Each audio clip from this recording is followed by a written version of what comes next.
Assalamualaikum warahmatullahi wabarakatuh. Bismillah, alhamdulillah, Allahumma salli ala Sayyidina Muhammad wa ala ali Sayyidina Muhammad. Anak-anakku sekalian, khususnya anak-anak kelas 5, apa kabar semuanya? Mudah-mudahan kalian senantiasa di dalam keberkahan Allah Subhanahu wa taala. Hari ini kalian lebih baik daripada hari-hari sebelumnya.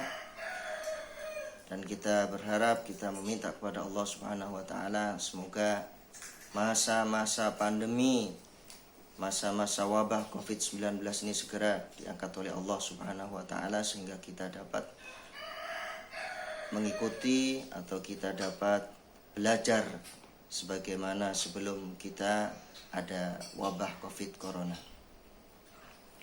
Anak-anakku sekalian, hari ini pelajaran kalian kelas 5 adalah bahasa Arab. Namun sebelum kita melanjutkan ke pembahasan bahasa Arab berikutnya, mari kita terlebih dahulu berdoa kepada Allah Subhanahu wa taala. Mudah-mudahan pembelajaran pada pagi hari ini diberikan kemudahan oleh Allah Subhanahu wa taala dan kalian yang belajar mendapatkan ilmu yang bermanfaat di dunia hatta akhirah. Kita berdoa bersama. Bismillahirrahmanirrahim. Rabbi syrah li sadri wa yassir li amri wahlul 'uqdatam min lisani yafqahu qawli. Rabbi zidni ilma warzuqni fahma. Amin ya rabbal alamin.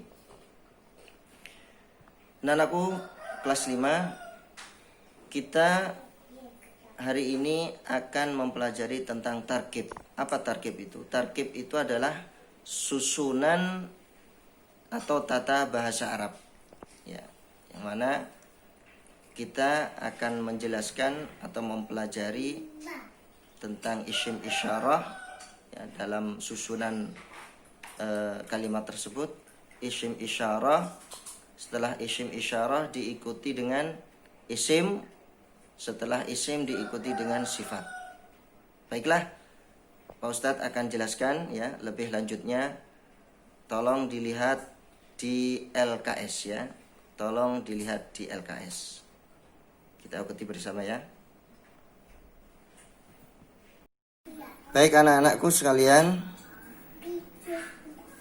coba kita buka LKS-nya halaman 22 ya, halaman 22 At-Tarkib ya. Kita belajar susunan kalimat yang terdiri dari ismul isyarah, kemudian isim diikuti sifat ya. Apa itu isim isyarah?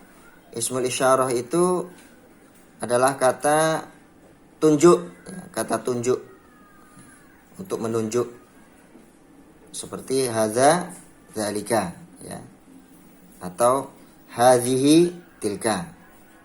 Setelah itu baru diikuti isim. Isim itu kata benda ya, ditambah dengan sifat. Nah, perhatikan contoh di bawah ini ya. Di kolom-kolom ini diperhatikan. Isim isyarah hadza dan zalika.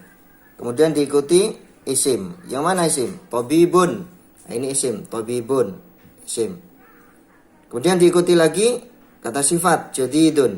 Ya. Perlu kita ingat, ketika kita menyusun kalimat ya yang terdiri dari isim isyarah, isim dan sifat, yang perlu kita perhatikan adalah dan perlu kita pahami adalah tentang mudzakkar dan muannasnya. Kita harus paham penggunaan mudzakkar dan muannas. Pada contoh di kolom ini contoh yang mudzakkar. Apa itu mudzakkar? Laki-laki. Ya, ada mudzakkar, ada muannas. Ya. Mudzakkar itu contoh di dalam penggunaan tarkib laki-laki ya. Kalau muannas contoh perempuan. Lah pada kolom ini kita menggunakan contoh mudzakkar laki-laki. Seperti isim isyarahnya untuk mudzakkar adalah hadza. Artinya ini, dzalika artinya itu. Kemudian diikuti isim kata benda tabibun. Nah, tabibun di sini juga merupakan isim mudzakkar. Ya, isim mudzakkar laki-laki. Kalau perempuannya kan tabibatun, ada tunnya. Makanya ciri-ciri muannas itu ya, ciri-ciri muannas perempuan itu ada tunnya. tak marbuto ya. Baik tak marbuto yang sambung maupun yang putus, bunder itu ya. Bulat ya, bulat, tak marbuto yang bulat itu. Baik yang sambung maupun yang putus. Kemudian diikuti kata sifat jadidun. Nah, ini kata sifat yang juga mudzakkar laki-laki. Mengapa kok semuanya laki-laki? Ya harus disesuaikan, itu sudah kaidah ya. Nah, kalau ya tabibun isimnya itu mudzakkar atau laki-laki, maka sifatnya harus laki-laki. Sifat ini namanya na'at. Yang disifati namanya man'ut. Nah, jadidun ini sifat, yang disifati atau man'utnya adalah tabibun. Jika man'utnya ini mudzakkar, maka na'atnya harus mudzakkar. Jadi na'at ini, sifat ini harus mengikuti yang disifati. Pak Ustadz ulangi lagi. Kalau sifat ini harus mengikuti yang disifati.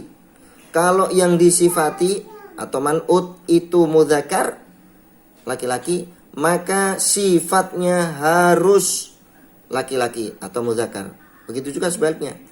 Kalau man'utnya ini muannas atau perempuan, maka na'atnya wajib atau harus perempuan. Nah itu ya, kaidah-kaidah di dalam penggunaan. Begitu juga isim isyarahnya ya. Isim isyarahnya harus laki-laki atau mudzakkar. Hadza dan zalika. Ini adalah dokter baru. Zalika tabibun jadidun, itu adalah dokter baru. Kita kasih keterangan dokter laki-laki baru boleh, tabibun kan laki-laki. Kemudian yang muannas ya, hadhihi tilka.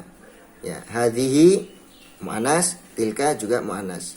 Ini ya, dan tilka itu. Diikuti isim. Nah, isim di sini tabibatun. Nah, ini ada tak marbutonya. Ini yang Pak Ustadz maksudkan tadi ya, tak yang bulat ini. Ya, tak marbuto. Atau yang terpisah, ini yang tersambung. Yang terpisah yang seperti ini. Nah, ini terpisah ini. Ya, jadinya perempuan. Kalau man'ut yang disifati itu muannas atau perempuan, tabibatun. Nah, ini perempuan, maka na'at atau sifatnya juga harus perempuan. Tabibatun jadidatun, maka nggak boleh tabibatun jadidun. Nah, itu salah. Atau tabibun jadidatun juga salah ya. Nah, seperti itu penggunaannya ya. Isim isyarahnya juga begitu, harus perempuan juga. Hadhihi tabibatun jadidatun, tilka tabibatun jadidatun. Begitu juga seterusnya ya.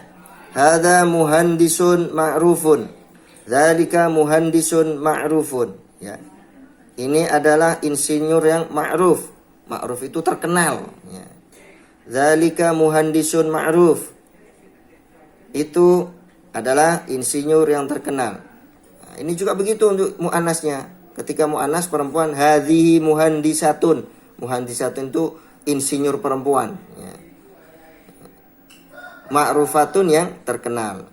Ketika muhandisatun ya, insinyur perempuan ini ya, muannas, maka sifatnya atau naatnya harus juga perempuan. Muannas, muhandisatun, ma'rufatun. Dan seterusnya ya. Dalam LKS itu kalian buka halaman 22. Jadi begitu ya anak-anak ya, faham ya? Hadza tayyarun mahirun, dzalika tayyarun mahirun. Kemudian hadhihi tayyaratun mahiratun, tilka tayyaratun mahiratun, dan seterusnya. Itulah kaidah di dalam menyusun atau tarkib kalimat yang terdiri dari isim isyarah, kemudian isim kata benda, diikuti sifat ya, kata sifat. Kata tunjuk isim isyarah, isim kata benda, kemudian sifat ya kata sifat. Begitu anak-anak. Nanti kalau kurang paham diputar-putar ulang ya video Pak Ustadz ini supaya kalian paham. Baiklah, kita akhiri pertemuan ini. Mari kita baca hamdalah bersama dan doa penutup majelis. Alhamdulillah rabbil alamin, subhanakallahumma bihamdik, Asyhadu an la ilaha illa anta astaghfiruka wa atubu ilaik. Assalamualaikum warahmatullahi wabarakatuh.